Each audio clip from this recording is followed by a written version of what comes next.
Welcome to the Friday Night Campfire Stories. I'm Rob, and I'll be your host for this evening. I'm a short story writer, and I share one chapter of one of my stories with you every single week here on YouTube. This week, we have the finale of Hexenshire. First three parts are already up on my channel.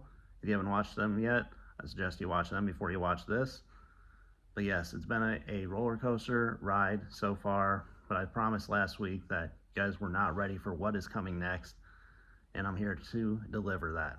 So without further ado, this is the finale of Hexenshire. Hexenshire, Chapter 4. Myers and Sabrina hurried down the darkened street, their footsteps echoing in the quiet night. The oppressive atmosphere that had plagued them earlier still lingered, but the shadows seemed to keep their distance, for now. "We need to find somewhere safe," Myers said, glancing over his shoulder every few steps. His breath came in ragged gasps, more from fear than exertion. "There's an old shed in the woods behind the school," Sabrina suggested, her voice steady despite the fear in her eyes. "No one will ever go there. We could hide out until we figure out what to do next." Myers nodded, grateful for her quick thinking. The two of them veered off the main road, cutting through the backyards and slipping into the narrow path that led them into the woods. The trees closed in around them, their branches reaching out like skeletal hands. The path was rough, and the underbrush tangled around their feet, but they kept pushing forward, driven by the need to stay one step ahead of the darkness. After what felt like an eternity, they finally reached the shed. It was old, weather-beaten, with a sagging roof and walls that had seen better days, but it was secluded, hidden from prying eyes. Sabrina pushed the door open with a creak. They slipped inside. The air inside was musty, filled with a scent of damp wood and decay, but it was a refuge. Myers slumped against the wall, trying to catch his breath. Sabrina sat down beside him, her back against the opposite wall, her knees pulled up to her chest. For a moment, they just sat there in silence, the weight of everything that had happened settling between them. Myers glanced at Sabrina, noticing how faint light from the moon filtered through the cracked windows, casting soft shadows across her face. She looked different in the light, vulnerable yet strong, her eyes wide with a mixture of fear and determination. "Thank you," Myers finally said, his voice barely above a whisper. Sabrina looked up, her gaze meeting his. "For what?" "For everything," he replied, struggling to find the right words. "For helping me, for sticking with me through this all." Sabrina smiled, a small, tired smile that didn't quite reach her eyes. "You don't have to thank me, Myers. We're in this together." Myers felt a warmth spread through his chest at her words, a flicker of something more than just gratitude. The fear and adrenaline of the day had stripped away the usual barriers, and for the first time, he felt like he could really talk to her, like he could tell her what he'd been feeling for so long. "Sabrina," he began, his heart pounding in his chest, "there's something I've been wanting to tell you." Sabrina looked at him expectantly, her expression softening. "What is it, Myers?" But before he could muster the courage to continue, the air in the shed grew cold, a familiar, chilling presence settling over them like a heavy blanket. The light filtering the windows dimmed, and the shadow outside began to move, slowly at first, then increasing speed, like the dark tide closing in. "It's back," Sabrina whispered, her voice trembling. Myers' stomach dropped. He could feel the darkness pressing in, but something was different this time. The shadows weren't attacking. They just hovered outside the shed, shifting and swirling, but not crossing the threshold. "Why isn't it coming in?" Myers asked, his voice barely audible. Sabrina shook her head, her eyes wide with fear. "I don't know." Suddenly, the distant rumble of a car engine broke through the silence. Headlights appeared on the path leading to the shed, cutting through the darkness like a beacon. The shadows recoiled, retreating into the trees as the lights grew brighter. "It's my dad," Myers realized, relief flooding through them. He hadn't expected to see Jack here, but the sight of his father's car was a welcome one. The darkness seemed to hate the light, and it was disappearing as Jack's cruiser approached. Jack's car came to a stop just outside the shed. The headlights washed over the entrance. As the last shadow vanished into the night, Myers and Sabrina exchanged a look of relief. Jack stepped out of the car, his flashlight cutting through the darkness as he approached the shed. "Myers, Sabrina, what are you two doing out here?" Myers stood, his legs shaky but steady enough to carry him to the door. "Dad, "Come on," Jack interrupted, his tone firm but not unkind.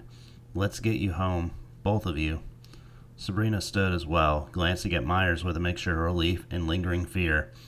"Thanks, Mr. Lawson. I think I'll just walk home from here."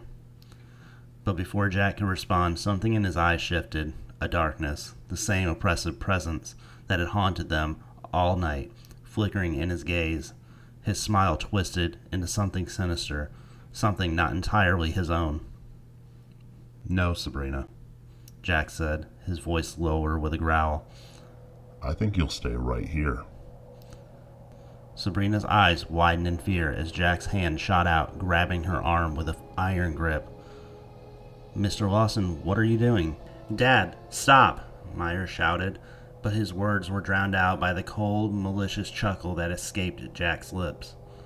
"You shouldn't have interfered," Jack said, his voice dripping with malice. He shoved Sabrina back into the shed with a force that sent her stumbling. Before she could react, Jack slammed the door shut, locking it from the outside.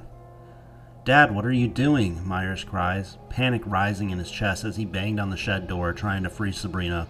But Jack's grip was like steel as he dragged Myers away from the shed and towards the car. "It's time for us to go, Myers," Jack said, his voice eerily calm. Through the twisted smile never left his face. "We have important work to do." Myers struggled, but Jack's strength was overwhelming. The darkness seemed to pulse around them, feeding off of fear and confusion in the air. Jack shoved Myers into the passenger seat of the car and slammed the door shut before getting behind the wheel. "Dad, please, stop this," Myers pleaded, but his words fell on deaf ears. Jack started the engine, his eyes now fully consumed by the darkness that had taken a hold of him. As they drove away, Myers looked back at the shed, seeing Sabrina's frightened face in the small, cracked window, her hands banging against the glass in desperation. "Dad, where are we going?" Myers asked, his voice trembling. Jack turned to him, the same sinister smile still etched on his face. "We're going home, Myers, to where it all began." The car sped down the dark road, the headlights cutting through the night. As the shed faded into the distance, Myers felt a cold dread settle in his heart. The darkness had claimed his father, and now it was taking him somewhere unknown, somewhere he might not return from. Sabrina, locked in a shed, was left alone in the dark, the shadows closing in once more. The drive was suffocating silent, the only sound being the hum of the engine and the occasional rustle of the wind through the trees as Jack drove deeper into the woods. Myers' heart pounded in his chest, each beat echoing with dread and fear. His father's face an emotionless mask, the earlier sinister smile now replaced by a cold, vacant expression. The darkness had consumed him entirely, turning him into something unrecognizable. Finally, Jack pulled the car to a stop on an isolated dirt road, surrounded by dense trees that loomed over them like silent sentinels. The moonlight barely pierced through the thick canopy, casting eerie shadows on the ground. Jack got out of the car, walking around to Myers' side. He yanked the door open, his grip firm and unyielding as he dragged Myers out and shoved him to the ground. "Get up," Jack commanded, his voice flat, devoid of any warmth. "I'm going to give you a 10-second head start." Myers' mind raced, his body trembling with fear. "Dad, please. This isn't you. You don't have to do this." But Jack's eyes, now hollow and empty, showed no sign of recognition. He took a step back, his hands resting on his gun holstered at his side. 10-second, Myers. That's all you get." Myers scrambled to his feet, his legs unsteady beneath him. The cold earth felt like it was pulling him down, but the instinct to survive overrode everything else. Without another word, he turned and bolted into the woods, his breath coming in ragged gasps as he ran. 1, 2, 3. Jack's voice rang out through the trees, each number sending a fresh wave of terror through Myers. He ran as fast as he could, his feet barely touching the ground as he weaved through the underbrush. Branches scratched at his face and arms, but he didn't slow down. He couldn't. Not with his father counting down behind him, not with the knowledge that Jack would follow through on his threat. 4, 5, 6. The numbers seemed to echo in his mind, growing louder and more ominous with each passing second. Myers' lungs burned, and his legs felt like they were on fire, but he pushed himself harder, the primal need to escape driving him forward. 7, 8. The woods were a blur around him, the darkness closing in from all sides. He could barely see where he was going, but he knew he had to keep moving. He couldn't stop now. 9. Myers heard the sound of the gun behind him being drawn from its holsters, the metallic click sending a jolt of terror through him. 10. The first shot rang out, splitting the night air like a crack of thunder. Myers ducked instinctively, his heart slamming against his ribs as he heard the bullet whiz past him, hitting a tree with a sickening thud. Jack wasn't aiming to miss, he was aiming to kill. "Dad, stop!" Myers shouted, his voice breaking with desperation, but Jack was relentless. Another shot fired, this time closer, the sounds reverberating through the woods. Myers could hear his father's footsteps behind him, gaining ground as Jack pursued him with terrifying calmness. The darkness seemed to pulse with every shot, feeding off fear and violence in the air. Myers pushed himself harder, but his body was reaching its limit. He could hear Jack's heavy breathing behind him, the crunch of leaves under his boots. He was getting closer, and Myers knew he couldn't outrun him much longer. In a desperate attempt to escape, Myers veered off the path, stumbling through the dense underbrush. His legs were weak, his breath coming in ragged gasps, but he kept moving, driven by the primal instinct to survive. Suddenly, trees parted, and Myers found himself on a familiar road. The same road where the man that had been shot and killed a year earlier, right in front of the old mansion. The memories of that night flooded back, the terror, the blood, the finality of death. Myers' leg gave out beneath him, and he collapsed to the ground, his body shaken with exhaustion and fear. He looked up to see Jack emerging from the woods, his gun raised, his expression devoid of any emotion. "Dad, please," Myers begged, tears streaming down from his face. "This isn't you. You don't want to do this. Please." Jack stepped closer, his eyes locked on Myers, the darkness swirling around him like a living entity. He aimed the gun at his son, his fingers tightening on the trigger. Myers squeezed his eyes shut, bracing himself for the end. He had no more strength left to run, no more words to plead with. All he could do was wait for the inevitable. A loud bang went off in the dead of night. However, listening, it wasn't from a gun, but the clock tower in the town square that brought in the new day. Something shifted in the air. The oppressive darkness that had surrounded them all night seemed to waver, then suddenly dissipated, like a fog being blown away by a strong storm. Jack froze, his expression flickering as if he were struggling to remember something. The gun lowered slightly, and the look of confusion crossed his face. "Dad?" Myers whispered, his voice trembling with hope. Jack blinked, the emptiness in his eyes slowly giving way to something more human. He looked down at the gun in his hand, then at Myers, as if seeing him for the first time. "Myers? What am I doing?" Jack's voice was hoarse, filled with confusion and horror as he realized what he had been about to do. He dropped the gun, his hand shaking uncontrollably. "Oh my God. Myers, what have I done?" Myers, still shaking with fear and exhaustion, looked up at his father, unsure if he was truly back to himself or if it was just another cruel trick of the darkness. But the genuine terror and remorse in Jack's eyes told him that his father was back, at least for now. Jack fell to his knees beside Myers, pulling him in to a tight embrace. "I'm sorry. I'm so sorry, son. I don't know what came over me. His voice broke as he choked back a sob, holding Myers as if he might disappear. Myers clung to his father, still trembling, but a glimmer of relief began to break through the overwhelming fear. For the moment, the darkness had receded. His father was himself again. The darkness lifted as swiftly as it descended. One moment it was there, oppressive, suffocating, and then it was gone, as if it never existed. The tension in the air dissipated, leaving behind an eerie calm. Jack knelt beside Myers, his breath ragged, his body trembling as the weight of what had just happened sank in. "Dad?"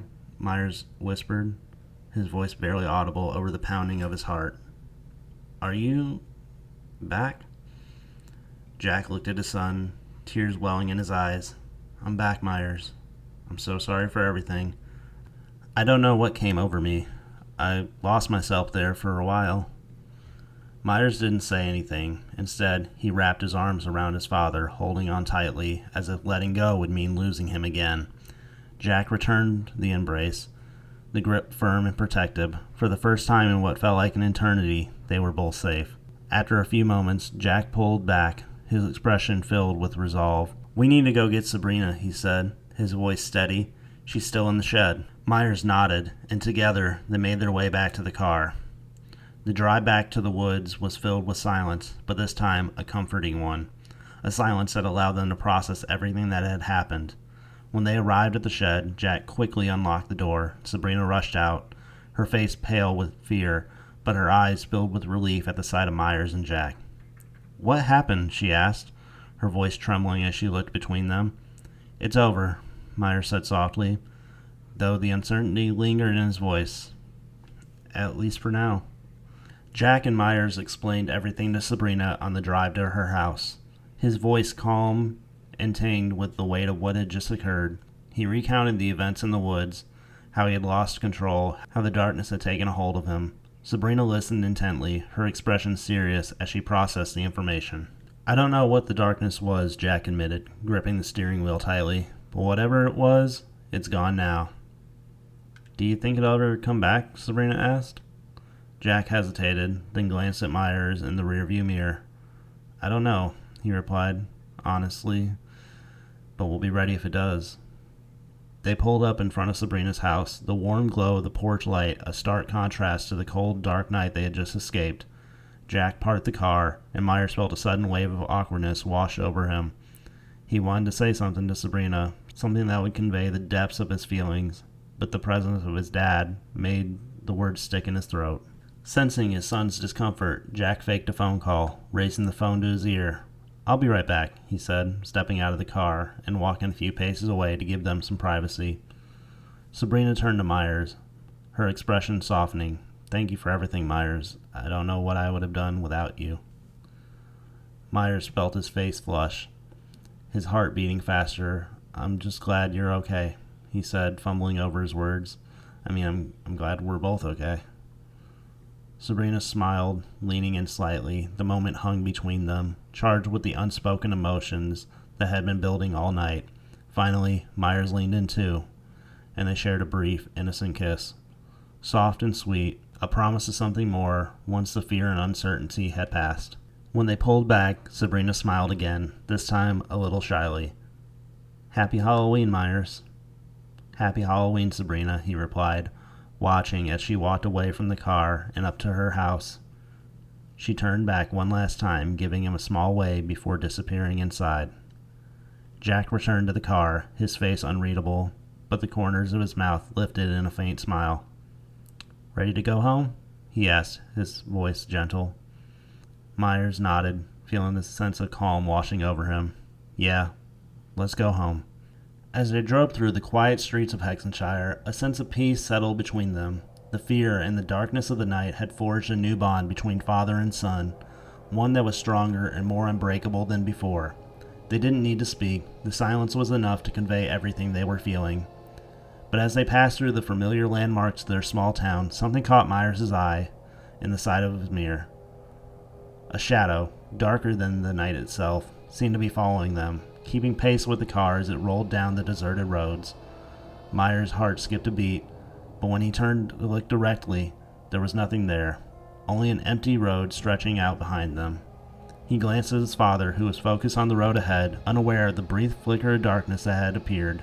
Myers shook his head, trying to dismiss it as a trick of the light, a remnant of fear that still lingered in his mind.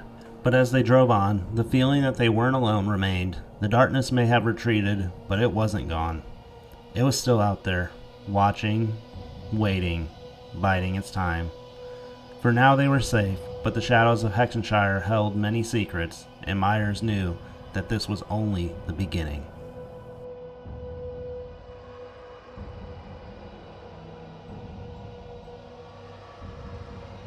That is the end of Hexenshire. I hope that you guys enjoyed. If you did, please be sure to click that like button, click that subscribe button. And although one story has concluded, that is not the end of the Friday Night Campfire Stories. We'll be back every single Friday night with a brand new chapter of one of my stories. every single Friday, 9 Eastern, 8 Central, 6 Pacific time. Of course, the first Friday of every single month, which is next Friday, we'll be starting a brand new story, so be sure to stay tuned for that. One other quick announcement, tomorrow there will be a new video coming out, but if you've watched all 4 episodes of Hexenshire, all of that video is going to be is a compilation of the 4 chapters, just one intro, one outro, and then the 4 chapters. Nothing new really for you guys. You guys have watched all 4 parts, so you don't really need to watch that. But if you want to stop in, say what's up in the comments, click that like button. Obviously anything is appreciated. But yes, you don't have to sit there and watch the whole thing unless you want to. It's more for people that, like the audiobook version or just want to hear the whole thing. Maybe you don't see this channel for a year or so. It gives them a chance just to watch the whole thing instead of finding each part individually. But yes, that is going to be all for this. That is it for Hexenshire. Like I said, I hope you guys enjoyed. Click that like button, click that subscribe button. And as always, thank you for spending a little bit of your Friday evening here with me. And almost forgot, happy Halloween.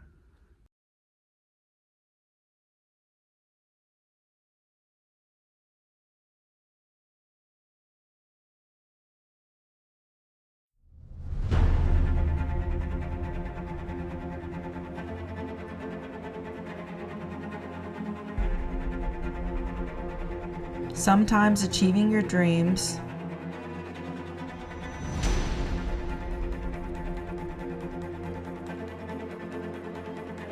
can lead to your biggest nightmares.